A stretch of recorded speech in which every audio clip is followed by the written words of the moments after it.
Ready, Maddie? Yeah. Okay. Okay. Congratulations into the Australian Open final. Just talk about your emotions after that match and especially that tie break. Yeah, I think I'm still trying to come down and figure out where I am, but really proud of myself for being able to stay in that. Obviously being up in the third and feeling like I was so close to the finish line and losing my serve, and then being able to just kind of stay as close as I could in that tiebreaker until the end. Just really proud of myself for that match. Okay, we'll start with David and then Ben. I don't want to bring your mind back to a sad moment, but I remember when you lost your semi-final to Aryna. Thank you. You're welcome. I imagine it couldn't be any more different in terms of the feeling right now. I just wondered, between then and now, did you ever doubt that this sort of moment might come? I would be lying if I said that there wasn't doubts. I think that felt like such a huge moment, and I felt like I was so close, and to be that close and to lose it was just so heartbreaking. And I felt like I'd really left it all out there, and that's really all you can ask. But at the end of the day, it's still such a tough one to have to go home on. So that one took a little while to kind of heal from and get past. And but I think at the same time, I just kept telling myself that if I just keep, putting in the work and doing my best and leaving it all out there, that's the only thing that I can do, and that's the only thing that I can control. And typically those are the things that good things tend to happen from that. So really just trying to, do what I can control, try to get out and compete and play as many matches as I could, and then try to just really run with the momentum. So yeah, obviously two very different days from then and now. Yeah, I think today feels so great, and I think kind of the way that the match happened, where it was, such a close one and so hard fought, it mirrors it in some ways. So being able to get the win and be on the other side of that feels really, really nice. Okay, we'll do Ben, Charlie, Matt. Ben? Two quick ones. You said you were trying to come down. Can you describe what it's like up where you are currently? And then, you want to answer that right away? I mean, honestly, it's just kind of like blacked out. Like I can't really put sentences together totally. And it just kind of feels like everything is happening very quickly, and I'm just kind of trying to figure out what's going on. And the second thing was just about the conditions, because it's a relatively cold, blustery night out, and so getting to play when it's warm and under a roof, how much was that helping you feel good out there? I guess I kind of forgot that they closed the roof. I forgot that it started open. But yeah, obviously it's always nice to play when it's a little bit warmer, and I typically like to play when I'm a little bit sweatier and there's, a little bit more temperature. And I'd be lying if I said that we don't love when there's no wind. Okay, Charlie, Matt, then Aki. Charlie? Congratulations. Just looking ahead to Saturday, just wonder for you kind of what you think are the toughest things about playing Aryna. You've obviously played her in some big matches. We know about the power, and you mentioned that on court, but is that the main thing, or are there kind of other aspects that you think kind of have set her apart? I think what's really impressive is her mentality, and I think her ability to kind of always go for it no matter what the score is really impressive. And she plays such fearless tennis, and she has the ability to play so well that way. I think it's very unique.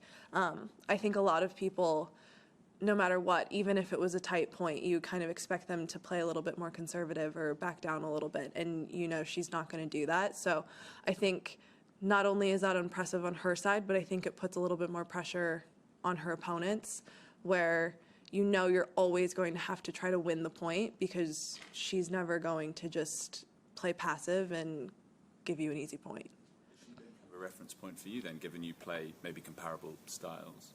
Yeah, definitely. I think I've always been really impressed with how she's been able to do that, and I think the one thing that I really wanted to try to be better at was not playing more passive in big points and really, honestly, just trying to emulate the way that she trusts her game and she goes after it. And I think if you're able to do that and you miss and you lose, but it's on your terms, it's a little bit easier to swallow than if you're kind of playing a little bit passive and things don't go the way that you want them to anyways. Okay, Matt, Aki, and then Mark. Matt? That thing you said on court about not knowing whether you faced a match point, were you really not aware? I had no idea what the score was. So that's my question. Like when it's 4-4, are you just playing points and like listening to the stadium announcer to tell you, or the chair umpire to tell you what the score is, and like what's it like? What was it like inside your head during those last 15 minutes of the match?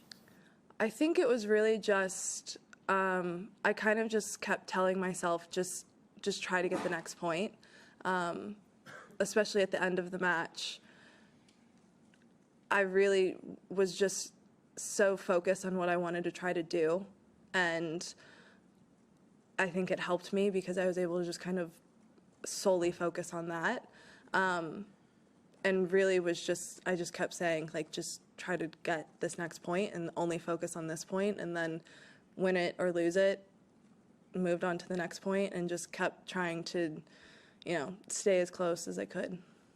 Okay, Aki, and then Mark, and then Tumaini. Aki? Hi, congrats. I read some article, actually written by Ben, which is about you and your husband Beyond and the switching racket. So can you talk a little bit about how it happens and how much does the new racket contribute to your play style or change your play style or make your performance better if it does? Bjorn and I, we were kind of starting to tinker with some things last year, making some changes. Kind of started with some of the injuries that I was having, just trying to make things a little bit easier on my body and my game, and made some changes. Things were pretty good, but kind of felt like we could go a little bit further.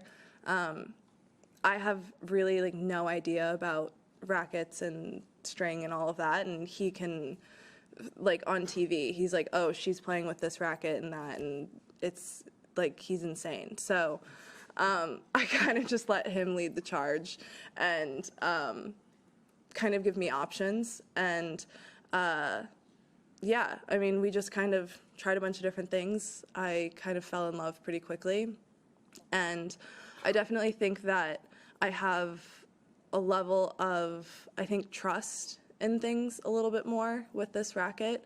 I feel like I'm able to kind of go for things a little bit more, but have the ability to be able to control them a little bit more. And I think one of the big things is, especially on the days where I'm not really feeling things, I felt like I have the ability to kind of manipulate things with my racket and my hands and kind of have a little bit more safety, where I was kind of struggling with that before. So I definitely think it's obviously been a huge benefit for me and has brought a lot more to my game. Okay, we've got time for 4 more. We'll go Mark, Tumaini, Courtney, Howard. Mark. Congratulations, Madison. I just want to take you back to the end of the second set, that lengthy toilet break. You're tapping the wrist to the chair umpire, seeing what was happening. Can you talk to me what was going through your mind in that moment, and do you think those rules need to be tightened?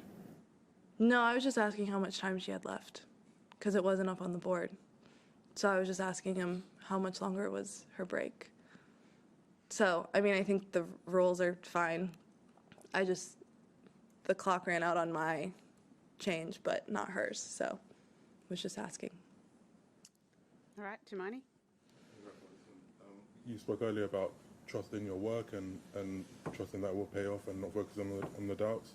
I'm curious, at what point in your career did you kind of come to that conclusion And was there ever a point when, you know, you did focus too much on darts? What you were in your head too much, I guess.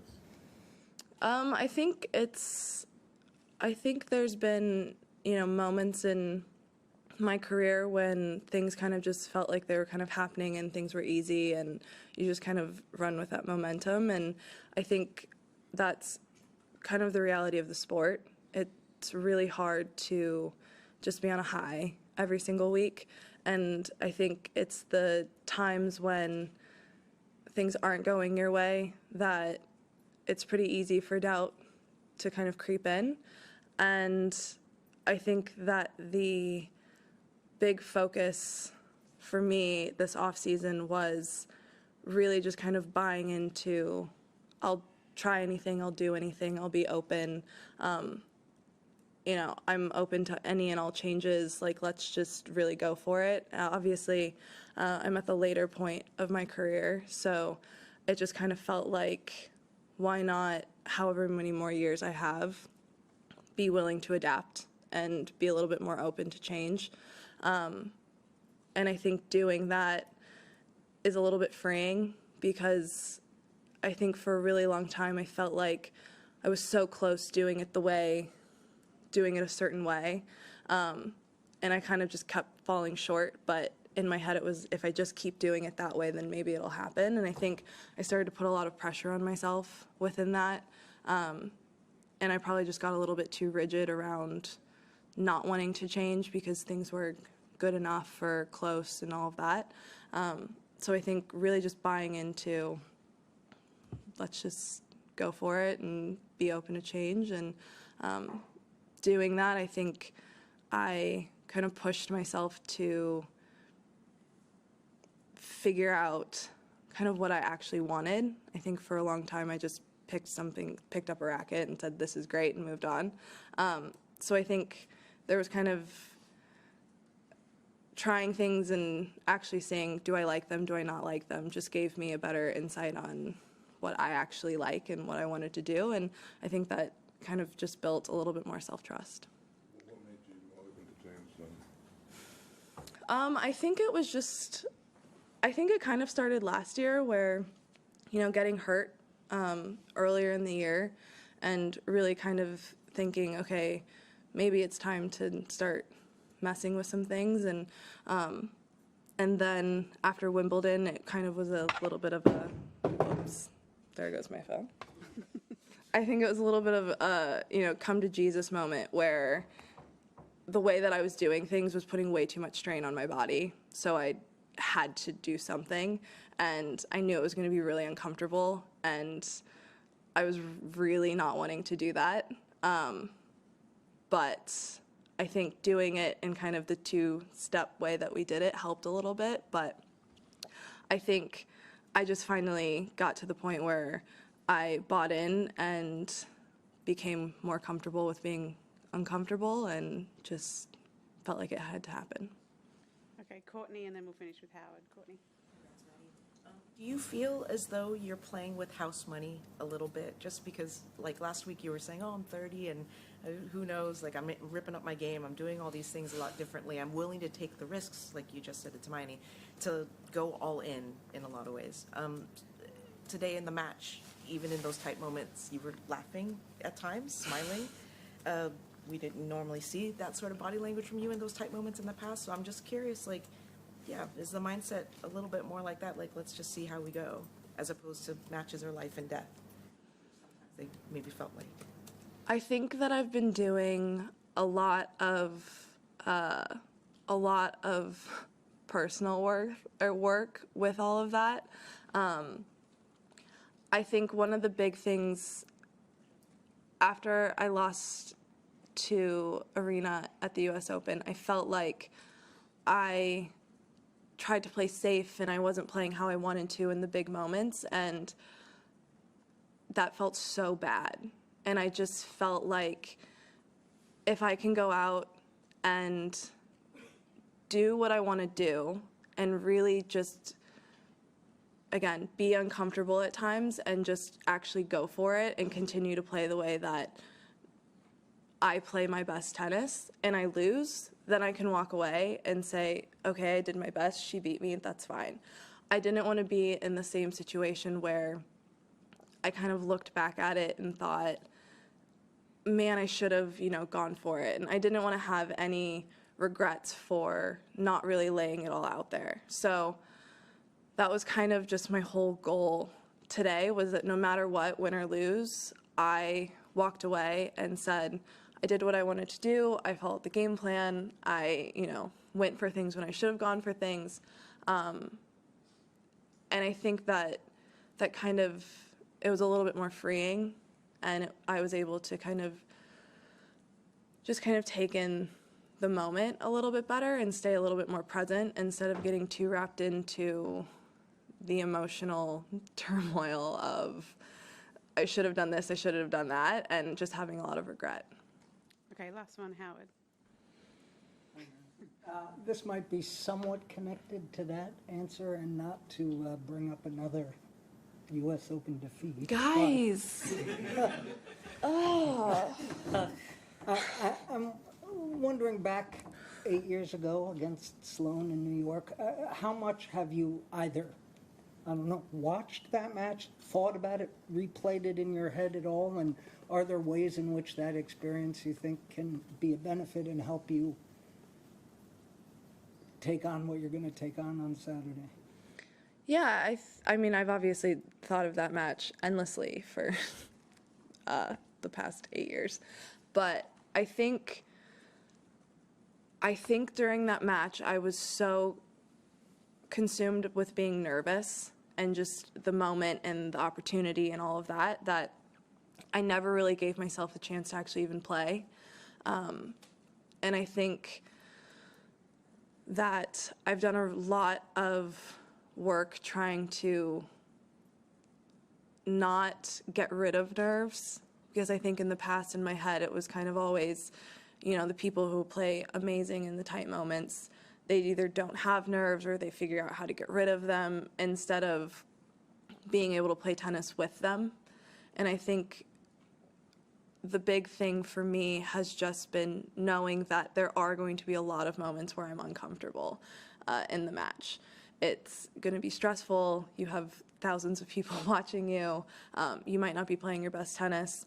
But instead of trying to shy away from that and search for settling or comfort or anything, just being okay that that's the situation and you can also play tennis through that, I think is something that I've been working really hard on. And I think that's probably one of the biggest lessons that I can take from that US Open final, and just be okay with knowing that I'm probably going to be uncomfortable 99% of the time that I'm on the court, and that's okay, and I can still also play tennis through that.